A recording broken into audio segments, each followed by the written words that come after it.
Everyone, कैसे हो आप सभी। स्वागत है आपका अपने चैनल टीचिंग विद पानी में। आई होप आप सभी अच्छे होंगे और अपनी तैयारी को बेहतर कर रहे होंगे। तो आज का हमारा पहला क्वेश्चन है, गोरी सोबे सेज पर मुख पे डारे केस पंक्ति किसके द्वारा रचित है? घनानंद, बिहारी, विद्यापति या अमीर खुसरो? जल्दी से बताइए इसका राइट आंसर क्या होगा।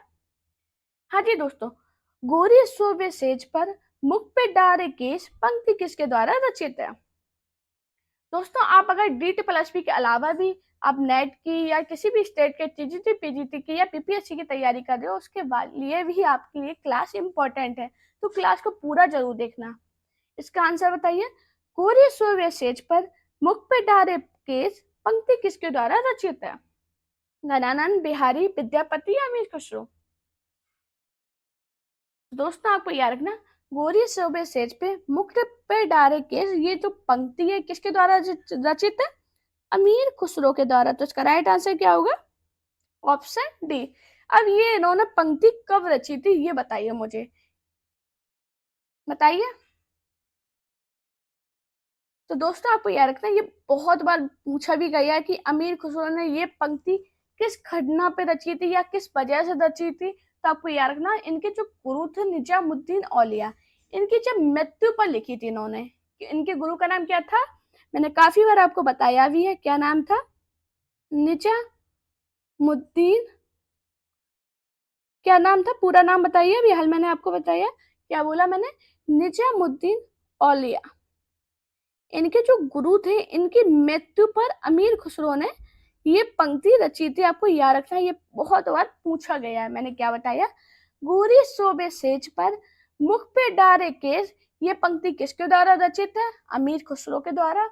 और ये पंक्ति इन्होंने कब लिखी थी? तो अमीर खुसरो की ने अपने गुरु, इनके गुरु का नाम क्या था? निजामुद्दीन औलिया की मृत्यु पर लिखी थी। ये बहुत बार पूछा गया कि ऐसे भी क्वेश्चन बना था कि अमीर खुसरो ने अपने गुरु की मृत्यु पर क्या पंक्ति लिखी थी, और ये काफी सारी पंक्तियां दी गई थी। इंपॉर्टेंट क्वेश्चन है बहुत ज्यादा। अगर अपने नोट्स बनाते हो तो ये पंक्ति और ये घटना जरूर लिखना कि कब लिखी थी। बहुत इंपॉर्टेंट है, क्लास पूरी जरूर देखना आज की। हमारा नेक्स्ट क्वेश्चन है, आदिकाल के किस कवि ने खड़ी बोली में रचना की? नरपति नाल, चंद्रवरदाई, विद्यापति या अमीर खुसरो? क्या होगा इसका राइट आंसर? हाँ जी, जल्दी से बताइए इसका राइट आंसर क्या है। दोस्तों, ये बहुत इंपॉर्टेंट क्वेश्चन है। ये डीटी प्लस बी में पूछा गया, केवीएस में पूछा गया, यूपी टीटीटी में पूछा गया, और राजस्थान कॉलेज लेक्चर परीक्षा थी उसमें भी पूछा गया था। जल्दी से बताइए इसका राइट आंसर क्या होगा। आदिकाल के किस कवि ने खड़ी बोली में रचना की है?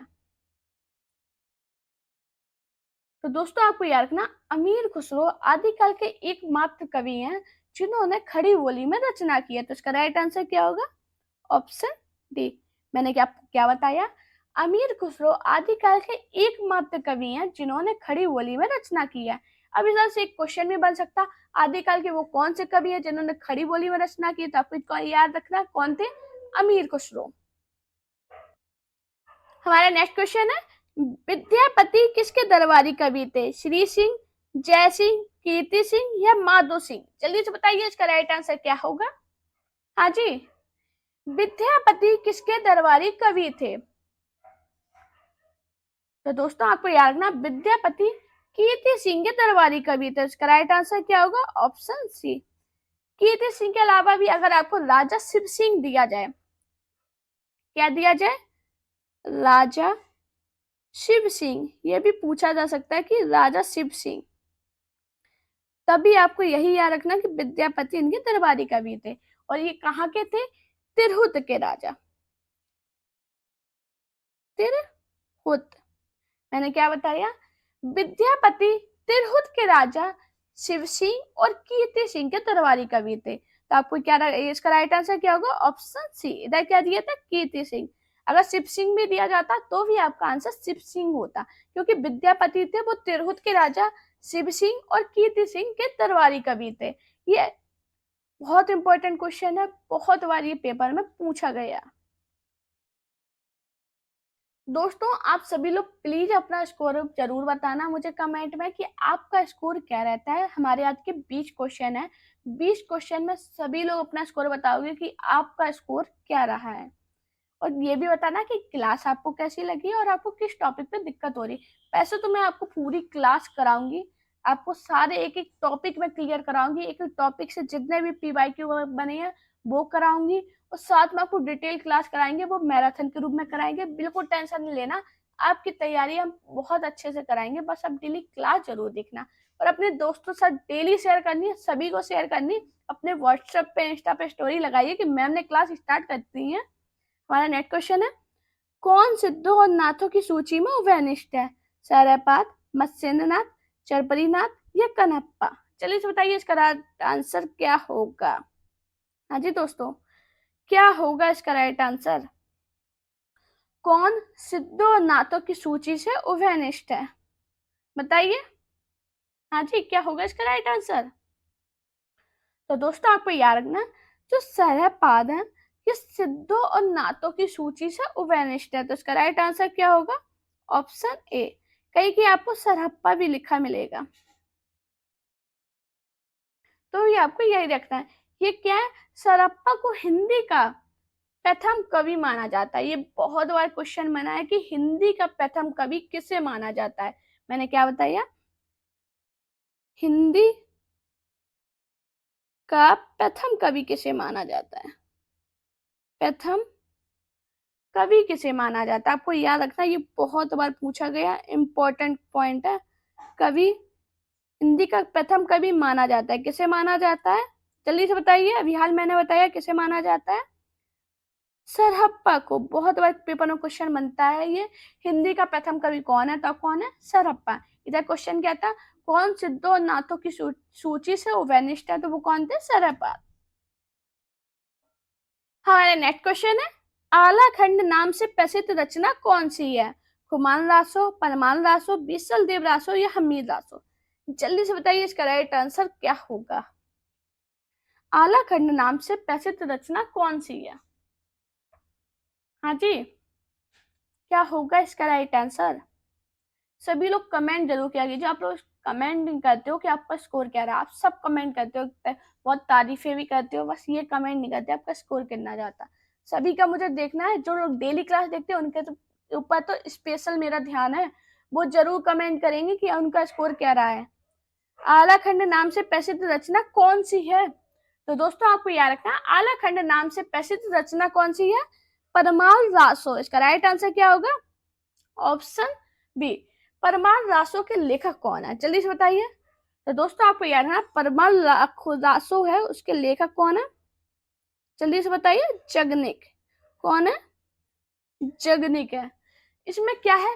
परमाल रासो में आला उदल नामक दो सरदारों की वीरता का वर्णन किया गया। आपको याद रखना, परमाल रासो में क्या है? आला उदल दो सरदार थे। कौन थे? आला, आला और कौन ना, क्या नाम था? उदल।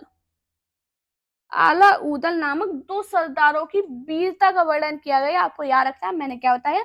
आलाखंड नाम से प्रसिद्ध रचना कौन सी है? तो परमाल रासो है। परमाल रासो के रचयिता कौन है? जगनिक है। इसमें क्या है? आला उदल नामक दो सरदारों की वीरता का वर्णन किया गया। हमारा नेक्स्ट क्वेश्चन है, चंद बरदाई किस राजा के दरबारी कवि थे? पृथ्वीराज चौहान, कुमार राज, राजा जयसिंह, बीसल देव? क्या होगा इसका राइट आंसर? चंद बरदाई किस राजा के दरबारी कवि थे? हाँ जी, क्या होगा इसका राइट आंसर? तो दोस्तों आपको याद रखना, जो चंद बरदाई है वो पृथ्वीराज चौहान के दरबारी कवि थे। तो इसका राइट आंसर क्या होगा? Option A. मैंने क्या बताया? चंद बरदाई किस राजा के दरबारी कवि थे? पृथ्वीराज चौहान के। हमारा नेक्स्ट क्वेश्चन है, विशुद्ध चरितावली जीवन चरित्र के लेखक कौन है? माधव प्रसाद मिश्र, केशव प्रसाद मिश्र, सुखदेव बिहारी मिश्र या बालकृष्ण भट्ट? क्या होगा इसका राइट आंसर? हाँ जी, विशुद्ध चरितावली जीवन चरित्र के लेखक कौन थे? क्या होगा इसका राइट आंसर? तो दोस्तों आपको याद रखना, विशुद्ध चरित्रावली या जीवन चरित्र के लेखक कौन थे? कौन थे? माधव प्रसाद मिश्र। तो इसका राइट आंसर क्या होगा? Option A. दोस्तों मैं आपसे कल की क्लास में ही बोला था, आज की क्लास में ही बोल रहे, 10-15 रुपए की एक कॉपी लीजिए, उसमें एक एक पॉइंट लिखा कीजिए। जैसे मैंने बताया, विशुद्ध चरित्रावली के लेखक कौन है? माधव प्रसाद मिश्र। ऐसे अगर आप लिखोगे, जैसे आपको कुछ पॉइंट है नहीं आते होंगे, मैं आपसे ये नहीं कहूंगी कि आपको आता ही नहीं होगा, आपको आता होगा, लेकिन कुछ पॉइंट है जैसे नहीं आते, तो आप उधर से क्वेश्चन लिखिए, ज्यादा नहीं लिखिए, शॉर्ट में लिखिए, विशुद्ध चरित्रावली के लेखक माधव प्रसाद मिश्र। जब ऐसे आप लिखोगे ना, अगर आप ऐसे पॉइंट लिखते रहे तो आपके सारे पॉइंट क्लियर हो जाएंगे और एक शॉर्ट नोट्स बन जाएंगे जो आपके पेपर में बहुत ज्यादा मदद करेंगे आपके रिवीजन के लिए। तो मैं आपसे बार बार कह रही हूँ, अपने नोट्स जरूर बनाना। आपको पूरी कथा नहीं लिखनी है, पूरी कथा लिखने का कोई फायदा नहीं होता है, आपको शॉर्ट में पढ़ने है, आपको स्मार्ट तरीके से पढ़ना है। चाहिए कि पॉइंट नहीं लिखना, ऐसे लिखना, डायरेक्ट लिखे विशुद्ध चरित्रावली लेखक माधव प्रसाद मिश्र, एक क्वेश्चन तैयार हो गया। अगर आपने ऐसे ही क्वेश्चन 20 क्वेश्चन डेली रिपीट किए तो मैं गारंटी देती हूँ, जब आपका एग्जाम आएगा आपके जाने कितने क्वेश्चन तैयार हो जाएंगे। हमारे नेक्स्ट क्वेश्चन है, अमीर खुसरो का मूल नाम क्या था? अब्दुल रहमान, मलिक मोहम्मद, अब्दुल कलाम या अबुल हसन? क्या होगा इसका राइट आंसर? ये मैंने आपको काफी बार कराया, कल की क्लास में भी शायद बताया था, और मैंने जो उपनाम वाली आपको क्लास पढ़ाई है उसमें भी बताया, तो वो क्लास जरूर देखना। उपनाम वाली बहुत इंपॉर्टेंट क्लास है, 8,000 से ज्यादा लोग उस क्लास को देख चुकी हैं, इंपॉर्टेंट है, तो वो क्लास जरूर देख लेना। ज्यादा बड़ी क्लास नहीं है, 15 मिनट की क्लास होगी मुश्किल से, आपको सभी के उपनाम, उन्हें क्या नाम से बुलाया जाता है, सब पता चल जाएगा एक क्लास में। उसकी पीडीएफ भी मेरे टेलीग्राम पे है, तो उसे डाउनलोड कर लीजिए, रिवीजन मार लीजिए। बाकी मैं इस बैच में आपको पढ़ाऊंगी, लेकिन बाद में पढ़ाऊंगी, अभी आपको पढ़ना है तो वो जरूर देखा कीजिए। हमारा क्वेश्चन क्या था? अमीर खुसरो का मूल नाम क्या था? तो दोस्तों आपको याद रखना, अमीर खुसरो का जो मूल नाम है वो क्या था? अबुल हसन। तो इसका राइट आंसर क्या होगा? Option D. अब इधर से क्वेश्चन बनता है कि खड़ी बोली के आदि कवि कौन कहे जाते हैं? मैंने क्या बताया? खड़ी बोली के, खड़ी बोली के आदि कवि, आदि कवि कौन है? जल्दी से बताइए, खड़ी बोली के आदि कवि कौन है? जल्दी से बताइए, कौन कहे जाते हैं? अमीर खुसरो। ये क्वेश्चन बहुत बार पेपर में पूछा गया, छोटे बड़े एग्जाम में पूछ ही लेता है एग्जामिनर किसी भी तरीके से, कि खड़ी बोली के आदि कवि किसे कहा जाता है? अमीर खुसरो को। और अमीर खुसरो का मूल नाम क्या है? अबुल हसन। हमारा नेक्स्ट क्वेश्चन है, हिंदी के किस कवि को राजशेखर की उपाधि से अलंकृत किया गया? स्वयंभू, चंद्रवरदाई, विद्यापति या जगन्नाथ? बताइए इसका राइट आंसर क्या होगा? हिंदी के किस कवि को राजशेखर की उपाधि से अलंकृत किया गया? हाँ जी, बताइए क्या होगा इसका राइट आंसर? तो दोस्तों कौन थे? चलिए बताइए। आदिकाल के कवि थे विद्यापति, को राजशेखर की उपाधि से अलंकृत किया गया। तो इसका राइट आंसर क्या होगा? Option C. अब अभी मैंने आपको बताया तिरहुत के राजा शिव सिंह और कीर्ति सिंह के दरबारी कवि थे। इधर से क्वेश्चन बनता है ये कौन से संप्रदाय के थे? तो आपको याद रखना, जो विद्यापति हैं वो शैव संप्रदाय के थे। कौन से संप्रदाय के थे? शैव संप्रदाय के कवि थे। आपको याद रखना, ये बहुत इंपॉर्टेंट पॉइंट है, पूछा जाता है काफी बार, छोटे बड़े एग्जाम में ये पूछ ही देता है, तो आपको याद रखना है। मैंने क्या बताया, हिंदी के किस कवि को राजशेखर की उपाधि से अलंकृत किया गया है? तो विद्यापति को कहा किया गया है, और जो विद्यापति है शैव संप्रदाय के थे। हमारा नेक्स्ट क्वेश्चन है, कीर्ति लता के रचनाकार है विजय सिंह सूरी, जायसी, विद्यापति या अमीर खुसरो? बताइए इसका राइट आंसर क्या होगा? कीर्ति लता के रचनाकार कौन है? हाँ जी, जल्दी से बताइए, कीर्ति लता के रचनाकार कौन है? तो दोस्तों आपको याद रखना, जो कीर्ति लता है इसके रचनाकार कौन है? विद्यापति। इसका राइट आंसर क्या होगा? Option C. अब ये बताइए जल्दी से, इधर से एक इंपॉर्टेंट क्वेश्चन बना, यह रचना किस संवाद के रूप में हुई है? बहुत बार पूछा गया है, जल्दी से बताइए, किस संवाद के रूप में हुई है? तो आपको याद रखना, यह जो रचना है वो भृंग, क्या, भृंग और, जल्दी से बताइए, और क्या, भृंगी, भृंग और भृंगी संवाद के रूप में हुई है। मैंने क्या बताया, कीर्तिलता के रचनाकार विद्यापति हैं और यह रचना भृंग भृंगी संवाद के रूप में हुई है। इंपॉर्टेंट पॉइंट है, मैं तो यही कहूंगी, अपने नोट्स में लिखा कीजिए, नहीं लिखते तो आप दोबारा क्लास देख लेना, तो उससे भी आपको समझ में आ जाएगा। वैसे मैं इतने अच्छे से आपको पढ़ाती हूँ कि आपको समझ में आ जाए मेरा हर एक पॉइंट। हमारा नेक्स्ट क्वेश्चन है, पहेलियां और मुक्तियों के लिए जाने जाते हैं चंद्रवरदाई, अमीर खुसरो, विद्यापति या हेमचंद। बताइए क्या होगा इसका राइट आंसर। कौन जाने जाते हैं अपनी पहेलियों और मुक्तियों के लिए, कौन जाने जाते हैं, तो कौन जाने जाते हैं, अमीर खुसरो। तो इसका राइट आंसर क्या होगा, ऑप्शन बी। अब इधर से एक क्वेश्चन बनता है कि इनके द्वारा रचित ग्रंथ जो इंपॉर्टेंट है, तो आपको याद रखना है, इनके द्वारा जो रचित ग्रंथ है सबसे इंपॉर्टेंट है खालिक वारी। कौन सा है, खालिक वारी, किसका ये ग्रंथ है, अमीर खुसरो का है। और एक किनसे, ये तो हो गया पहेलियां और मुकरियां, और कौन सा था, दो सुखने, दो सुखने, ये किसका ग्रंथ है, जल्दी से बताइए किसका है, अमीर खुसरो का। एक गजल, गजल भी इनका बहुत पूछा जाता है। मैंने क्या बताया, इनकी पहेलियों के मुकरियों के लिए कौन जाने जाती है, अमीर खुसरो। इनके द्वारा रचित ग्रंथ खालिक वारी, पहेलियां और मुकरियां, दो सुखने और गजल जो इम्पोर्टेंट है, ये बहुत इनके ग्रंथ पूछे ही जाते हैं पेपर में।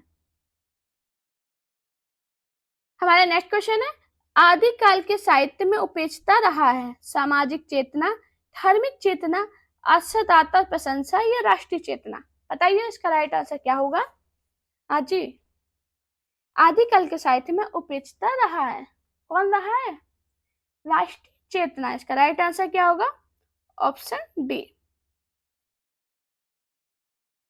दोस्तों आपके लिए बहुत मेहनत कर रहे हैं, तो प्लीज आप सभी से रिक्वेस्ट कर रही हूँ, मेरा सपोर्ट जरूर कीजिए। सभी लोग, क्लास जितने भी लोग देख रहे हैं, जरूर सब्सक्राइब करना और लाइक करना और कमेंट जरूर करना। प्लीज आप सभी से रिक्वेस्ट करें, आप लोग कमेंट कीजिए, आप लोग सपोर्ट कीजिए, और मैं प्रॉमिस करती हूँ मैं आपके लिए बहुत ज्यादा बेस्ट क्लास लाऊंगी जिससे आपका सिलेक्शन हो। और मुझे जब आपका सिलेक्शन हो तो मुझे कमेंट में लिख जाना कि मैम आज मेरा सिलेक्शन हो गया। हमारा नेक्स्ट क्वेश्चन है, आदिकाल के काव्यों की प्रधान भाषा थी प्राकृत, पाली, पिंगल पिंगल मिश्रित या खड़ी बोली। बताइए इसका राइट आंसर क्या होगा। हाँ जी, आदिकाल के काव्यों की प्रधान भाषा क्या थी। तो दोस्तों आपको याद रखना, जो आदिकाल के काव्यों की प्रधान भाषा थी वो क्या थी, डिंगल पिंगल। इसका राइट आंसर क्या होगा, ऑप्शन सी। अब जल्दी से बताइए डिंगल भाषा क्या है, पिंगल भाषा क्या है, जल्दी से बताइए, जल्दी से सभी लोग मुझे कमेंट करना। ये शायद मैंने कल आपको क्लास में बताया था कि डिंगल भाषा क्या होती है, पिंगल भाषा क्या होती है। मुझे सभी लोग कमेंट करना, देखते हैं कितने लोग एकदम सही कमेंट करते हैं। हमारा नेक्स्ट क्वेश्चन है, पृथ्वीराज दासों में पृथ्वीराज के पिता कौन है, राजेश्वर, अनंगपाल, समर सिंह, सोमेश्वर। बताइए इसका राइट आंसर क्या होगा। पृथ्वीराज दासों में पृथ्वीराज के पिता का नाम क्या था। हाँ जी, तो दोस्तों आपको याद रखना, पृथ्वीराज दासों में पृथ्वीराज के जो पिता हैं उनका नाम क्या था, सोमेश्वर। तो इसका राइट आंसर क्या होगा, ऑप्शन डी। हमारा नेक्स्ट क्वेश्चन है, प्राकृत भाषा हिंदी के में आशय है अपभ्रंश, प्राकृत, हिंदी या पाली। बताइए इसका राइट आंसर क्या होगा। हाँ जी, प्राकृत अभ्यास हिंदी में से आशय किसका है, तो आपको याद रखना अपभ्रंश है। तो इसका राइट आंसर क्या होगा, ऑप्शन ए। हमारा नेक्स्ट क्वेश्चन है, गोरा बादल की कथा किसके द्वारा रचित है, दलपत विजय, चेटमल, नरपति नाल या जल्लर। जल्दी से बताइए इसका राइट आंसर क्या होगा। हाँ जी, गोरा बादल की कथा किसके द्वारा रचित है, तो किसके द्वारा रचित है, जेठमल के द्वारा। तो इसका राइट आंसर क्या होगा, ऑप्शन बी। अब जल्दी से बताइए दलपत विजय की रचना का नाम क्या है। तो कौन सी है? बहुत बार मैंने पढ़ाई है, जब क्लास पढ़ाई थी मैंने रचना वाली तो आपको पढ़ाई थी खुमान रासो। मैंने क्या बताया?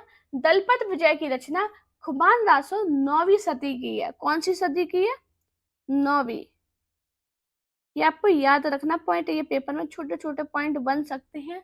उम्मीद है क्योंकि इस पर थोड़ा डीप में क्वेश्चन जा सकते हैं, उम्मीद ही कर सकते हैं। वैसे क्वेश्चन मैं आपको इतना डिटेल में पढ़ा देती हूँ कि आपका क्वेश्चन कैसा भी बनेगा आपका सही जाएगा। मैंने क्या बताया? गोरा बादल की कथा किसके द्वारा रचित है? जटमल के द्वारा। और दलपति विजय की रचना का नाम क्या था? खुमान रासो। ये 9वीं सदी की है। कौन सी सदी की है? 9वीं सदी की है। नरपति नालकृत किसकी इनकी क्या है? बीसल देव रासो, जो 13वीं सदी में लिखा गया। क्या था? बीसल देव रासो किसकी है? नरपति नाल की। और ये कब लिखा गया था? 13वीं सदी में। सदी से याद रखना, क्वेश्चन बना है सदी से, इसलिए मैं आपको बार बार बता रही हूँ। 13वीं सदी में। और जल्लड़ कौन थे? चंद्रवरदाई के पुत्र थे। ये जल्लड़ है, ये कौन थे? चंद्रवरदाई के पुत्र। इधर जगह नहीं है, मैं आपसे बोल रही हूँ, आप लिख लिए। जल्लड़ चंद्रवरदाई के पुत्र थे। इन्होंने पृथ्वीराज रासो नामक रचना को पूर्ण किया था। पेपर में पूछा गया कि पृथ्वीराज रासो नामक जो रचना है इसे पूर्ण किसने किया था। ये क्वेश्चन बहुत बार पेपर में बना है, तो आपको याद रखना वो थे जल्लड़। हमारा नेक्स्ट क्वेश्चन है, नाथों की संख्या कितनी मानी गई? 9, 11, 84 या 86? बताइए इसका राइट आंसर क्या होगा? हाँ जी, नाथों की संख्या कितनी मानी गई है? कितनी है? 9। बहुत बार क्वेश्चन बना है, इंपॉर्टेंट और बहुत इजी क्वेश्चन है, जाने कितने छोटे बड़े एग्जाम में पूछा ही जाता है। नाथों की संख्या कितनी है? 9। हमारा नेक्स्ट क्वेश्चन है, सिद्धों में सबसे पुराने कौन थे? नारोपा, गोरक्षप्पा, लुइपा या सरप्पा? जल्दी से बताइए इसका राइट आंसर क्या होगा? हाँ जी, सिद्धों में सबसे पुराने कौन थे? तो दोस्तों आपको याद रखना, जो सरप्पा है वो सिद्धों में सबसे पुराने थे। तो इसका राइट आंसर क्या होगा? Option D. इधर इधर एक क्वेश्चन बनता है कि सरोज बद्ध या राहुल बद्ध के नाम से किसे जाना जाता है? तो किसे जाना जाता है? सरप्पा को। क्या नाम बताया मैंने? सरोज, क्या बताया? सरोज बद्ध। और क्या बताया मैंने? सरोज बद्ध के बाद राहुल, क्या बताया? राहुल भद्र आदि नामों से किसे जाना जाता है? तो आपको याद रखना, सरप्पा। सरप्पा है, इन्होंने रचना किसकी की है? दोहा कोश की। दोहा कोश। दोहा कोश की रचना किसने की है? जल्दी से बताइए किसने की? सरप्पा ने की है। और सरप्पा का क्या नाम है? सरोज भद्द या राहुल भद्द आदि नामों से जाना जाता है। हमारे नेक्स्ट क्वेश्चन है, खुमान रासो के रचयिता कौन है? जगनिक, नरपतिनाल, दलपत विजय, चंद्रवरदाई? जल्दी से बताइए इसका राइट आंसर क्या होगा? हाँ जी, खुमान रासो के रचयिता कौन है? दलपत विजय। इसका राइट आंसर क्या होगा? Option C. इसकी रचना की बात की जाए तो आपको याद रखना, अभी हाल मैंने बताई थी 9वीं सदी में की गई है। कब की गई है? 9वीं सदी में की गई है। और जगनिक की बात की जाए तो जगनिक ने परमाल रासो लिखा है। जगनिक ने क्या लिखा? परमाल परमाल रासो लिखा है। ये भी पेपर में पूछा गया, परमाल रासो की किसके द्वारा रचित है? तो जगनिक के द्वारा लिखा है, जिसे आला खंड के नाम से जाना जाता है। अभी हाल मैंने बताया था आपको, आला खंड के नाम से किसे जाना जाता है? किसे जाना जाता है? जल्दी से बताइए। हाँ जी, मैंने क्या बताया? खुमान रासो के रचयिता दलपत विजय है। इसकी रचना 9वीं सदी में हुई है। और जगनिक ने परमाल रासो लिखा है, जिसे आला खंड के नाम से भी जाना जाता है। इधर से अगर नरपति नाल की बात करें तो नरपति नाल ने कौन सा लिखा? बीसल देवरासो। कौन सा लिखा? बीसल देवरासो किसने लिखा? जल्दी से बताइए, बीसल देवरासो किसने लिखा है? किसने लिखा? नरपति नाल ने। और चंद्रबरदाई ने क्या लिखा? पृथ्वीराज रासो। पृथ्वीराज रासो। मैंने क्या क्या बताया, जल्दी से बताइए। खुमान रासो के रचयिता दलपत विजय हैं। इसकी रचना 9वीं सदी में हुई थी। और क्या बताया, जगनिक ने परमार रासो लिखा, जिसे आलाखंड के नाम से भी जाना जाता। और नरपति नाल ने बीसल देव रासो लिखा। और किसने? चंद्रबरदाई ने क्या लिखा? पृथ्वीराज रासो। हमारा नेक्स्ट क्वेश्चन है, निम्न में कौन सी रचना विद्यापति की नहीं है? कीर्ति पताका, कीर्ति लता, पदावली या जय मयंक जस चंद का? हाँ जी, कौन सी रचना विद्यापति की नहीं है? तो दोस्तों आपको याद रखना, जय मयंक जस चंद का विद्यापति की रचना नहीं है। तो इसका राइट आंसर क्या होगा?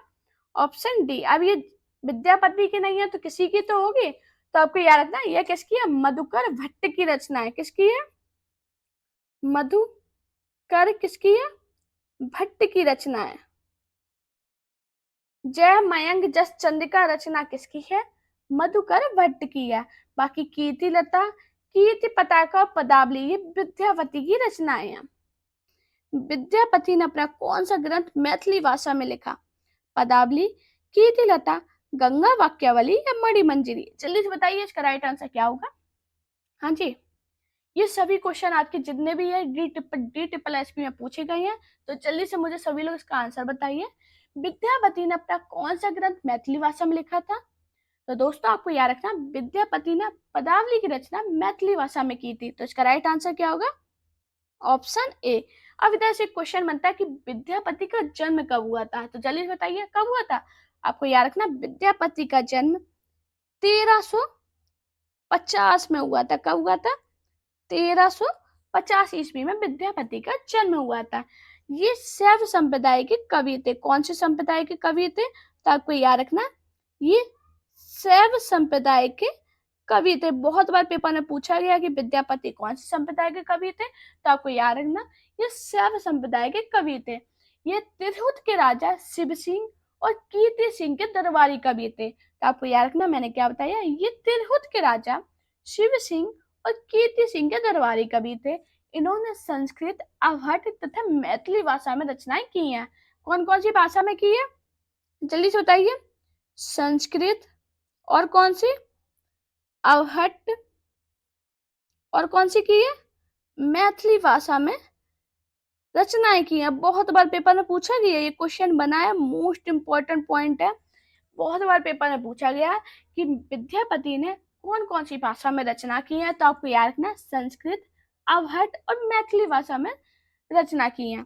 मैंने क्या बताया, मेरे साथ बोलिए। विद्यापति ने अपना कौन सा ग्रंथ मैथिली भाषा में लिखा है? तो आपको याद रखना, विद्यापति ने पदावली की रचना है मैथिली भाषा में की थी। विद्यापति के जन्म की बात करें तो इनका जन्म 1350 ईस्वी में हुआ था। ये शैव संप्रदाय के कवि थे। कौन से संप्रदाय के? शैव संप्रदाय के कवि थे। ये तिरहुत के राजा, इधर जगह नहीं है, मैं बोल रही हूँ, आप लोग लिख लेना। ये तिरहुत के राजा शिव सिंह और कीर्ति सिंह के दरबारी कवि थे। इन्होंने संस्कृत, अवहट तथा मैथिली भाषा में रचनाएं की हैं। हमारा नेक्स्ट क्वेश्चन है, किस ग्रंथ में राधा कृष्ण के प्रेम का अनूठा वर्णन है? मेघावती, पद्मावत, पदावली या मधुमालती? जल्दी से सभी लोग इसका राइट आंसर बताइएगा। हाँ जी दोस्तों, क्या होगा इसका राइट आंसर? किस ग्रंथ में राधा कृष्ण के प्रेम का अनूठा वर्णन है? दोस्तों आप किसी भी स्टेट के से टीजीटी, पीजीटी, नेट की या बीपीएससी की, आप किसी भी कुछ की तैयारी कर रहे हो, आपके लिए क्लास बहुत ज्यादा इंपॉर्टेंट है। तो क्लास को पूरा देखना और सभी लोग मुझे कमेंट में अपना स्कोर जरूर बताना कि आज की क्लास में आपका स्कोर क्या रहा है। हमारे आज के 20 क्वेश्चन है, 20 में मुझे सभी का स्कोर चाहिए। सभी लोग मुझे कमेंट करके बताना आपका स्कोर क्या रहा है। किस ग्रंथ में राधा कृष्ण के प्रेम का अनूठा वर्णन है? तो किसमें है? जल्दी से बताइए। पदावली में। तो इसका राइट आंसर क्या होगा? Option C. अभी हाल मैंने बताया पदावली की रचना किसने की है। तो आपको याद रखना, पदावली की रचना किसने की है? विद्यापति ने। और कौन सी भाषा में की है? तो मैथिली भाषा में की है। बहुत आराम से पढ़ना है मैं अभी, और बहुत अच्छे से हर पॉइंट को समझना है। अगर आप अपने नोट्स बना रहे हो तो मैं तो आपसे यही कहूंगी, जैसे मैं आपको बताती हूँ, मैंने बताया था, पदावली की रचना विद्यापति ने मैथिली भाषा में की, डायरेक्ट पॉइंट लिखिए। ये पॉइंट बहुत काम आएंगे जब आप एग्जाम देने जाओगे ना, तो आपकी ये शॉर्ट नोट तैयार हो जाएंगे सिर्फ क्लास देख देख के। और बाकी मैं आपको सारी पीडीएफ सेंड करूंगी, जब मैं मैराथन क्लास आपको डिटेल में कराऊंगी तो उसकी पीडीएफ आप सभी को मेरे टेलीग्राम पे मिल जाएगी। तो कोई टेंशन नहीं लेना, उसकी अभी टाइपिंग चल रही है, बहुत ज्यादा आपके लिए मेहनत कर रहे हैं, क्योंकि मैं अगर प्रॉमिस किया है तो आपका सिलेक्शन दिलाना मेरी जिम्मेदारी है और पढ़ना आपकी जिम्मेदारी। हमारा नेक्स्ट क्वेश्चन है, पामचर्यू में किसका वर्णन है? शिव, भरत, सीता या राम? जल्दी से बताइए क्या होगा इसका राइट आंसर। हाँ जी दोस्तों, पामचर्यू में किसका वर्णन है? बताइए जल्दी से। तो दोस्तों आपको याद रखना, पामचर्यू इसमें किसका वर्णन है? भगवान राम का वर्णन है। इसका राइट आंसर क्या होगा? Option D. अब पामचर्यू की रचना किसने की थी, ये भी जल्दी से बताइए। तो आपको याद रखना, पामचर्यू की रचना किसने की थी? स्वयं भून है। बहुत इंपॉर्टेंट क्वेश्चन है, ये पेपर में बहुत बार पूछा गया है, ट्रेंडिंग में रहा है। अब किसी भी एग्जाम को उठा के देख लेना, ये पेपर में पूछा ही गया है कि पामचर्यू की रचना किसने की। तो आपको याद रखना किसने की? स्वयं भून है। और पामचर्यू में किसका वर्णन है? तो आपको याद रखना राम का वर्णन है। हमारा नेक्स्ट क्वेश्चन है, अमीर खुसरो की पहेलियां और मुक्करियां किस भाषा में हैं? खड़ी बोली, अवधी, उर्दू, ब्रज? जल्दी से बताइए इसका राइट आंसर क्या होगा। हाँ जी दोस्तों, आपके जो डीटी प्लस वाले फ्रेंड हैं सभी को शेयर जरूर करना, सभी लोग शेयर करना और बताना है कि देखो क्लास स्टार्ट हो चुकी है, मिस नहीं करनी क्लास, तभी सिलेक्शन होगा। अगर आप लोग मिस कर दोगे तो भाई फिर मुझसे मत कहना कि मैम आपने कुछ क्या पढ़ाया था। मैं आपको जो पढ़ाऊँ पढ़ना। मैं आपको इतने क्वेश्चन, एक एक चीज से इतने क्वेश्चन करा दूंगी, इतने प्रीवियस पेपर करा दूंगी ना कि आपको सिलेक्शन हो जाएगा, क्योंकि पेपर में क्वेश्चन रिपीट बहुत होते हैं। बताइए इसका राइट आंसर क्या होगा। अमीर खुसरो की पहेलियां और मुकरियां किस भाषा में हैं? तो कौन सी भाषा में? खड़ी बोली में। तो इसका राइट आंसर क्या होगा? Option A. अब मुझे जल्दी से बताइए, अमीर खुसरो का वास्तविक नाम क्या है? बहुत बार पेपर में बना ये क्वेश्चन। हाँ जी दोस्तों बताइए, अमीर खुसरो का वास्तविक नाम क्या है? तो आपको याद रखना क्या नाम है? अबुल, क्या था जल्दी से बताइए। अबुल हसन। बहुत इंपॉर्टेंट क्वेश्चन, ये बहुत बार पेपर में पूछा गया है। मैंने आपको जो उपनाम की क्लास पढ़ाई है वो क्लास जरूर देखना, उसमें बहुत मैंने इंपॉर्टेंट पॉइंट बताए हैं। उसमें मैंने सभी के उपनाम बताए हैं और उपनाम से क्वेश्चन बनता है। आपने देखा होगा कि आज के टाइम पे डायरेक्ट एग्जाम ना थोड़ा क्वेश्चन घुमाता है, तो उपनाम से उपनाम दे देता है। मान लो इधर से आपको अबुल हसन दे दिया, तो आप क्या करोगे? देखो एग्जामिनर का कोई भरोसा नहीं है। एग्जामिनर ने अगर बोल दिया आदिकाल से क्वेश्चन आएंगे तो वो आदिकाल से कैसे भी पूछेगा। आपकी जिम्मेदारी है कि आपको पढ़ के जाना है। अब इधर से क्वेश्चन बनता कि अमीर खुसरो के गुरु का नाम किसके शिष्य थे? अमीर खुसरो किसके शिष्य थे? ये क्वेश्चन पेपर में बना था, तो जल्दी से बताइए किसके थे? जल्दी से बताइए सभी लोग। निजामुद्दीन, जल्दी से बताइए किसके थे? निजामुद्दीन किसके थे? औलिया के शिष्य थे। ये पेपर में क्वेश्चन बना है, बहुत बार बना है क्वेश्चन कि अमीर खुसरो किसके शिष्य थे। तो आपको याद रखना है निजामुद्दीन औलिया के। ऐसे भी क्वेश्चन बन सकता है कि निजामुद्दीन औलिया के क्या बना था क्वेश्चन, जल्दी से बताइए। जल्दी से बताइए, जल्दी से बताइए, मैंने आपको ये क्वेश्चन कराया भी था। हाँ जी दोस्तों बताइए। अभी मैंने क्या बताया? अमीर खुसरो की पहेलियां और मुकरियां किस भाषा में है? तो आपको याद रखना खड़ी बोली में। अमीर खुसरो का वास्तविक नाम क्या है? अबुल हसन। ये निजामुद्दीन औलिया के शिष्य थे। अब से ऐसे भी पूछ सकते हैं कि अमीर खुसरो के गुरु का नाम क्या था? तो आपको याद रखना निजामुद्दीन औलिया। मैं आपसे बार बार कह रही हूँ दोस्तों, एक कॉपी बना लेना 10 रुपए की, उसमें मैं आपके शॉर्ट नोट तैयार करा दूंगी। आपको ये टेंशन नहीं लगेगा कि मैम सिर्फ हिंदी साहित्य पढ़ाती है। मुझे काफी लोग कमेंट करते हैं कि मैम आप हिंदी साहित्य पढ़ाती हो, तो ऐसा नहीं है, हिंदी ग्रामर भी कराएंगे। अब आपके लिए बैच लेके आए हैं, तो आपको हिंदी ग्रामर भी कराएंगे, हिंदी साहित्य भी कराएंगे, पीवाईक्यू भी कराएंगे और डिटेल क्लास भी कराएंगे। बस आपको मेरा सपोर्ट करना है। आप लोग अपने दोस्तों को भी शेयर कीजिए और मुझे कमेंट में जरूर बताना कि आज की क्लास आपको कैसी लगी, जिससे मुझे भी एक मोटिवेशन आ जाए और मैं आपके लिए बहुत ज़्यादा मेहनत कर सकूं। हमारा नेक्स्ट क्वेश्चन है, डिंगल भाषा का अर्थ क्या है? अवधी और ब्रज के योग से बनी भाषा, हरियाणवी मिश्रित राजस्थानी भाषा, अर्धमागधी अपभ्रंश के योग से बनी शुद्ध राजस्थानी। जल्दी से बताइए इसका राइट आंसर क्या होगा। हाँ जी दोस्तों, क्या होगा राइट आंसर इसका? तो दोस्तों आपको याद रखना, डिंगल भाषा का अर्थ क्या है? अपभ्रंश के योग से बनी शुद्ध राजस्थानी। तो इसका राइट आंसर क्या होगा? Option D. हमारा नेक्स्ट क्वेश्चन है, अमीर खुसरो का जन्म स्थान कौन सा था? जयपुर, एटा, इटावा या बिहार? जल्दी से बताइए इसका राइट आंसर क्या होगा। तो दोस्तों आपको याद रखना, अमीर खुसरो का जन्म कहाँ था? एटा में। तो इसका राइट आंसर क्या होगा? Option B. अब आपको याद रखना, अमीर खुसरो का जन्म कब हुआ था, इससे भी क्वेश्चन बन सकता है। तो आपको याद रखना, अमीर खुसरो का जन्म कब हुआ था? 1293 ईस्वी में हुआ था। और कहाँ हुआ था? एटा कहाँ पड़ता है? यूपी में, उत्तर प्रदेश में। कहाँ हुआ था? एटा के उत्तर प्रदेश के पटियाला नामक कस्बे में हुआ था। कौन सा, अगर कस्बा पूछ दिया जाए तो आपको याद रखना, पटियाली, पटियाली नामक कस्बे में हुआ था। आपको याद रखना कहाँ हुआ था? पटियाली नामक कस्बे में हुआ था। इनके द्वारा रचित ग्रंथ की बात की जाए तो बहुत इंपॉर्टेंट और बहुत ज्यादा फेमस कौन सा है? खालिक वारी। बहुत बार ये पेपर में पूछा कि खालिक वारी किसका ग्रंथ है। तो आपको याद रखना ये किसका है? अमीर खुसरो का। मैंने क्या बताया? जल्दी से बताइए, मैंने क्या बताया?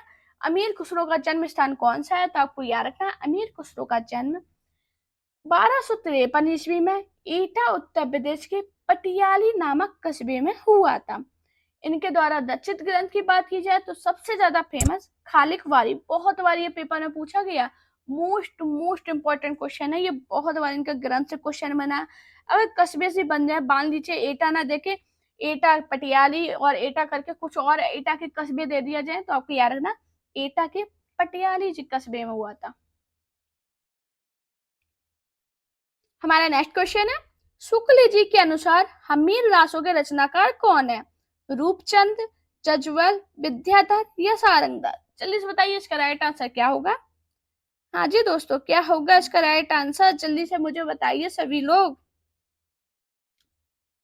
शुक्ल जी के अनुसार हमीर रासों के रचनाकार कौन है? तो दोस्तों आपको याद रखना, शुक्ल जी के अनुसार हमीर रासों के रचनाकार कौन है? सारंगधर। तो इसका राइट आंसर क्या होगा? Option D. हमारा नेक्स्ट क्वेश्चन है, विद्यापति ने किस भाषा में काव्य रचना की? राजस्थानी भाषा, मैथिली भाषा, प्राकृत भाषा या ब्रज भाषा? जल्दी से बताइए राइट आंसर क्या होगा।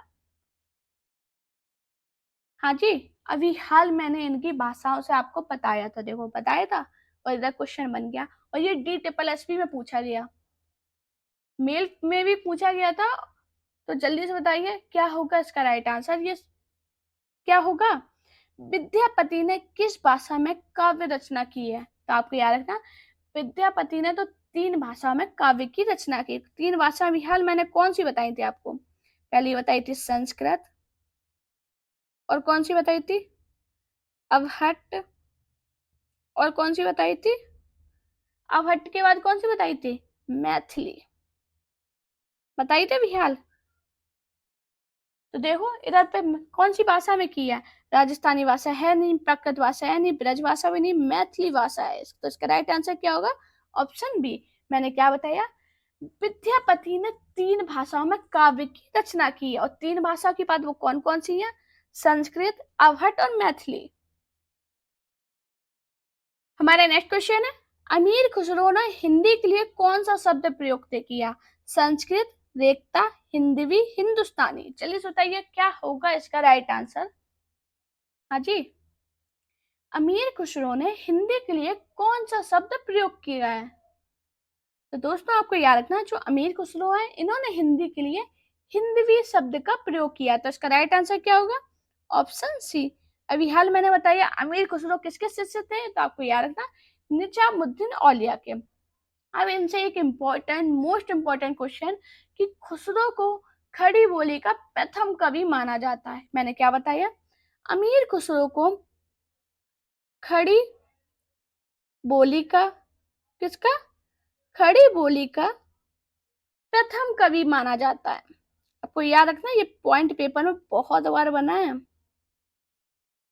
कवि माना जाता है।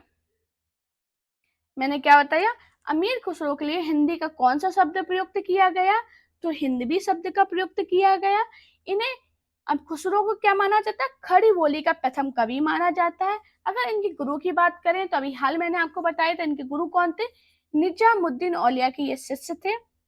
और इनकी बात की जाए, इनकी रचनाएं कौन सी, खालिक वाली, पहेलियां और मुकरियां। ये खालिक वाली बहुत इंपॉर्टेंट है, बहुत बार पेपर में पूछी भी गई है। हमारा नेक्स्ट क्वेश्चन है, कीर्ति लता की भाषा क्या है, अवधि, ब्रज, मिश्रित अपभ्रंश, प्राकृत। जल्दी से बताइए इसका राइट आंसर क्या होगा। हाँ जी दोस्तों, सभी लोग प्लीज शेयर जरूर करना क्लास को, बहुत मेहनत लगती है क्लास में, तो प्लीज आप लोग शेयर जरूर करना और जल्दी से शेयर कीजिए। आप लोग की मैं प्रॉमिस करती हूँ मैं मैराथन क्लास लेके आऊंगी। अभी तक मैराथन आपको कोई नहीं कराता, मैं मैराथन क्लास कराऊंगी जिसमें आपको डिटेल क्लास भी कराएंगे और साथ में पीवाईक्यू भी कराएंगे। बिल्कुल टेंशन नहीं लेना, बस हिंदी की जिम्मेदारी मेरी है, बस आप लोग सपोर्ट कीजिए मुझे। कीर्ति लता की भाषा क्या है, तो दोस्तों आपको याद रखना जो कीर्ति लता की भाषा है वो मिश्रित अपभ्रंश। तो इसका राइट आंसर क्या होगा, ऑप्शन सी। कहीं की आपको अवहट भी लिखा मिल सकता है, अवहट भी आए अगर ऑप्शन में तो आपको अवहट लगाना। तो आपको यह मैंने क्या बताया, कीर्ति लता की जो भाषा है वो मिश्रित अपभ्रंश या अवहट है। तो इसका राइट आंसर क्या होगा, ऑप्शन सी। हमारा नेक्स्ट क्वेश्चन है, निम्न में से कौन सी अमीर खुसरो की रचना नहीं है, पहेलियां और तथा मुक्तियां, पुरुष परीक्षा, दो सुकने, खलिकवारी। खालिकवारी, जल्दी से बताइए इसका राइट आंसर क्या होगा। हाँ जी दोस्तों, निम्न में से कौन सी रचना अमीर खुसरो की नहीं है, तो कौन सी नहीं है, पुरुष परीक्षा। बाकी अभी हाल मैंने बताया पहेलियां मुकरियां किसकी, अमीर खुसरो की, दो सुकने, खालिकवारी ये किसकी रचना है, अमीर खुसरो की। अब मुझे ये बताइए पुरुष परीक्षा किसकी रचना है, तो दोस्तों आपको याद रखना पुरुष परीक्षा विद्यापति की, विद्या विद्यापति की संस्कृत में लिखी रचना है। किसमें, संस्कृत में लिखी रचना है। बहुत इंपॉर्टेंट पॉइंट है।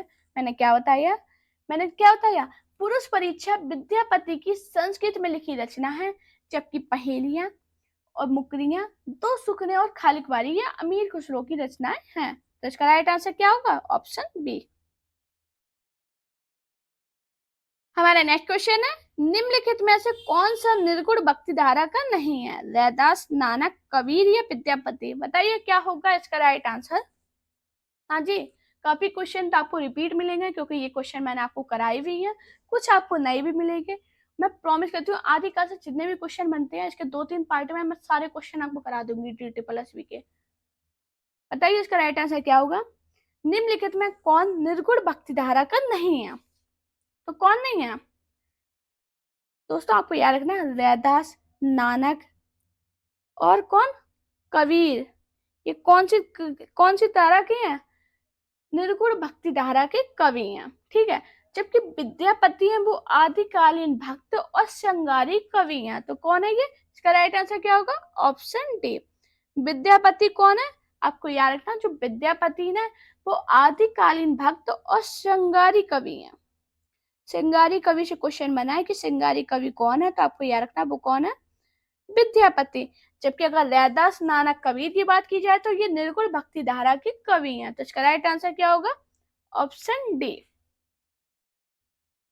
विद्यापति से क्वेश्चन बना है, बहुत बार आप लोगों ने देखा हो कि मैथिल कोकिल किसे कहते हैं, तो आपको याद रखना विद्यापति को मैथिल क्या कहते हैं, मैथिल कोकिल, और क्या कहते हैं, चलिए इसे बताइए, मैथिल कोकिल, अभिनव जयदेव, अभिनव जयदेव। और क्या कहते हैं, और क्या कहते हैं, खेलन कवि। ये भी बहुत बार पूछा कि खेलन कवि की उपाधि किसे प्राप्त है, तो आपको याद रखना विद्यापति को है। मैंने क्या बताया, विद्यापति को मैथिल कोकिल, अभिनव जयदेव तथा खेलन कवि की उपाधियां प्राप्त थी। आपको याद रखना ये तीनों उपाधियों से क्वेश्चन बना है, जिसमें अभिनव जयदेव और खेलन कवि से क्वेश्चन ज्यादा बनते हैं, क्योंकि मैथिल कोकिल ज्यादातर लोग जानने लगे हैं, इसलिए एग्जाम में काम है ऐसे क्वेश्चन देना कि आप कर ना पाओ और आपका सिलेक्शन ना हो। लेकिन मैं गारंटी देती हूँ मेरी क्लास देखोगे तो आपका सिलेक्शन जरूर होगा। हमारा नेक्स्ट क्वेश्चन है, डोला मारूदा दोहा में डोला के पिता का क्या नाम है? राजा जयवंत सिंह, राजा नल, राजा जय सिंह, राजा हरिराज सिंह। क्या होगा इसका राइट आंसर? हाँ जी, क्या होगा इसका राइट आंसर? डोला मारूदा दोहा में डोला के पिता का क्या नाम है? तो क्या नाम है? राजा नल। इसका राइट आंसर क्या होगा? Option B. हमारा नेक्स्ट क्वेश्चन है, तिब्बत के 84 सिद्धों की परंपरा कौन से सिद्ध से आरंभ हुई? नारोपा, सरहप्पा, सबरीपा या लुइपा। क्या होगा इसका राइट आंसर? तिब्बत के 84 सिद्धों की परंपरा में कौन से सिद्ध से आरंभ हुई? तो क्या होगा इसका राइट आंसर? लुइपा। इसका राइट आंसर क्या है? Option D. मैंने क्या बताया, तिब्बत के 84 सिद्धों की परंपरा लुइपा से प्रारंभ हुई। हमारा नेक्स्ट क्वेश्चन है, निम्न में से कौन आदिकालीन के अंतिम चरण के सुप्रसिद्ध कवि हैं? अमीर खुसरो, पुष्पदंत, स्वयंभू, अब्दुल रहमान। हाँ जी दोस्तों, क्या होगा इसका राइट आंसर? निम्न में से आदिकाल के अंतिम चरण के सुप्रसिद्ध कवि कौन है?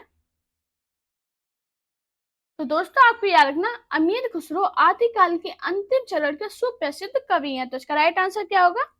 Option A. अमीर खुसरो से एक क्वेश्चन है जो पूछा जाता है, क्या पूछा जाता है, क्या पूछा जाता है? चलिए बताइए, खुसरो द्वारा रचित ग्रंथों की संख्या कितनी है? हाँ जी दोस्तों, खुसरो द्वारा रचित ग्रंथों की संख्या कितनी है, ये बताइए जल्दी से, कितनी है? तो आपको याद रखना, खुसरो द्वारा रचित ग्रंथों की संख्या कितनी बताई गई है? 100। हमारा नेक्स्ट क्वेश्चन है, हिंदी साहित्य का प्रथम महाकाव्य कौन सा है? पृथ्वीराज दासो, भरत बाहुल बलिराज, शवकाचार्य, पाहुड़। जल्दी से बताइए इसका राइट आंसर क्या होगा? हिंदी साहित्य का प्रथम महाकाव्य कौन सा है? तो दोस्तों आपको याद रखना, जो हिंदी साहित्य का प्रथम महाकाव्य है वो कौन सा है? पृथ्वीराज दासो। तो इसका राइट आंसर क्या होगा? Option A. इधर से एक क्वेश्चन बनता है कि पृथ्वीराज दासो की रचना किसने की है? तो दोस्तों आपको याद रखना, जो पृथ्वीराज दासो है इसकी रचना चंद्रवरदाई ने की है। किसने? चंद्रवरदाई ने की है। और कब की है? तो आपको याद रखना 18वीं सदी में।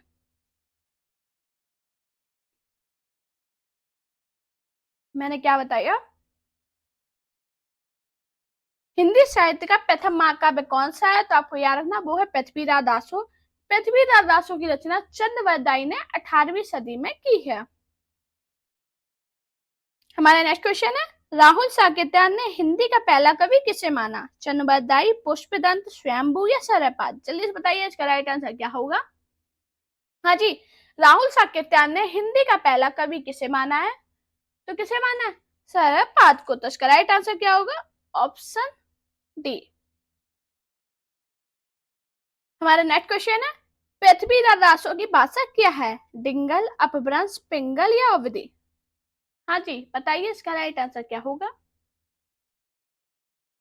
हाँ जी, तो दोस्तों आपको याद रखना, पृथ्वीराज दासों की भाषा कौन सी है? डिंगल। इसका राइट आंसर क्या होगा? Option A. अगर इधर से क्वेश्चन बने कि आप डिंगल भाषा कहते किसे हैं, तो आपको याद रखना अपभ्रंश का याद रखना आपको, अपभ्रंश और किसे, एवं राजस्थानी, एवं राजस्थानी के मिश्रित रूप को डिंगल कहते हैं। राजस्थानी के मिश्रित मिश्रित रूप को क्या कहते हैं? डिंगल। ये बहुत इंपॉर्टेंट पॉइंट है, पेपर में पूछा जा सकता है, अभी तक तो नहीं पूछा गया है, लेकिन आगे पूछा जा सकता है। नहीं पूछा जाए तो फिर भी आपको अपनी नॉलेज के लिए रखना कि डिंगल भाषा किसे कहते हैं, तो आपको याद रखना अपभ्रंश एवं राजस्थानी के मिश्रित रूप को डिंगल कहते हैं। जबकि अपभ्रंश और ब्रज भाषा, अपभ्रंश और ब्रज भाषा के मिश्रित रूप को क्या कहते हैं? ब्रज भाषा के मिश्रित रूप को क्या कहते हैं? पिंगल कहते हैं। आपको याद रखना, ये पेपर में बहुत बार पूछा गया है। पिंगल से क्वेश्चन बना है कि क्या कहते हैं, पिंगल किसे कहते हैं? अपभ्रंश और ब्रजभाषा के मिश्रित रूप को पिंगल कहते हैं, और अपभ्रंश और राजस्थानी के मिश्रित रूप को क्या कहते हैं? डिंगल। हमारे नेक्स्ट क्वेश्चन है, डॉक्टर राम कुमार वर्मा ने अपने इतिहास ग्रंथ हिंदी साहित्य का आलोचनात्मक इतिहास हिंदी का पहला कवि किसे माना है? विद्यापति, अमीर खुसरो, सरहप्पा, स्वयंभू। हाँ जी, क्या होगा इसका राइट आंसर? तो दोस्तों आपको याद रखना, डॉक्टर राम कुमार वर्मा ने अपने इतिहास ग्रंथ हिंदी साहित्य का आलोचनात्मक इतिहास हिंदी का पहला कवि किसे माना है? स्वयंभू को। तो इसका राइट आंसर क्या होगा? Option D. हमारा नेक्स्ट क्वेश्चन है, नाथ साहित्य का आरंभकर्ता किसे माना जाता? मत्स्येंद्रनाथ, नेमिनाथ, गोरखनाथ या आदिनाथ। क्या होगा इसका राइट आंसर? नाथ साहित्य का आरंभकर्ता किसे माना जाता है? तो दोस्तों आपको याद रखना, नाथ साहित्य का जो आरंभकर्ता किसे माना जाता? हाँ, मत्स्येंद्रनाथ के शिष्य गोरखनाथ को माना जाता है। तो इसका राइट आंसर क्या होगा? Option C. ये किसके शिष्य? मत्स्येंद्रनाथ के। आपको याद रखना, ये बहुत बार पेपर में पूछा गया है कि गोरखनाथ के गुरु कौन है, मत्स्येंद्रनाथ कौन है। मत्स्येंद्रनाथ को मच्छंदर नाथ भी कहते हैं, आपने काफी जगह देखा होगा, मच्छंदर नाथ। कैसे भी क्वेश्चन बने, आपका क्वेश्चन सही जाना चाहिए। मैंने क्या बताया, नाथ साहित्य का आरंभकर्ता किसे मानते हैं? गोरखनाथ को। इसका राइट आंसर क्या होगा? Option C. दोस्तों अगर आपको मेरी वीडियो पसंद आई हो तो वीडियो को लाइक कीजिए, चैनल को सब्सक्राइब कीजिए और अपने दोस्तों के साथ वीडियो को शेयर जरूर करना। साथ में मेरा टेलीग्राम अकाउंट टीचिंग विद पानी को जरूर ज्वाइन कर लेना, जिसमें आपको सभी पीडीएफ मिल जाएगी। और मेरा इंस्टाग्राम अकाउंट वानी शर्मा ऑफिशियल पे मुझे फॉलो कीजिए। उस पर अगर आपको कोई भी दिक्कत हो रही है पढ़ाई से रिलेटेड, तो आप उससे मुझसे डायरेक्ट मैसेज कर सकते हैं, मैं सभी का रिप्लाई भी करती हूँ। इन दोनों की लिंक है वो चैनल के अबाउट में मिल जाएगी। अपने दोस्तों से वीडियो को जरूर शेयर करना, प्लीज आप लोग सपोर्ट कीजिए, और मैं प्रॉमिस करती हूँ मैं आपके लिए बहुत अच्छी अच्छी क्लास लाऊंगी। दोस्तों बस अपना प्यार और सपोर्ट चैनल पे चिपकार बनाए रखिए। Thank you guys for watching this video.